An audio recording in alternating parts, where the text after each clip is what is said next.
खोर्धा जिला टांगी रे पुलिस पब्लिक मुहांमुही कला मुगनी पथर खनि को नहीं अड़ियापड़ा गाँव में बद होता। ए घटना टांगी थाना एकाधिक मामला रुजु होता। ए घटना टांगी थाना पुलिस जने अभियुक्त को थाना को उठाई आनिथिबा बेले गाँव 30 रु 40 जन पुरुष और महिला थाना रे पहुंची हो हल्ला करथिले।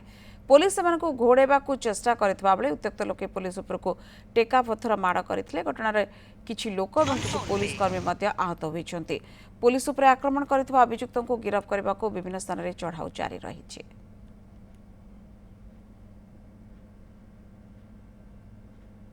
बाड़े मेडिकल रे पड़ी क्या तो रक्तात होती कार फुली जाइए माने गोटे बुढ़ी मौसीटा आसीला सी स्त्री निजे चेता बुड़ी पड़गला से माड़े छाची की जो भिड़ी नहीं गले अश्लील भाषा ना ना से पर्यंत टेका माड़र प्रश्न ही उठिनी से जिते भिड़ी की नेले से भीतर को आम स्त्री लोक मैंने कौन आमको भिड़ी की नच बोली कहला छाची की गोटे अबाइया बाड़े बाड़ेला स्त्री लोक मैंने कहले बाड़ौच कौन कह भय दौड़ी आसिले दौड़ी आसिया जिते चेष्टा कले गोड़े गोड़े से लाठी बाहर बाड़े पुलिस बाड़े से जो आसुँच पुलिस मैंने बाड़े माड़ खाई थाना भर आस मेडिकल पड़ी।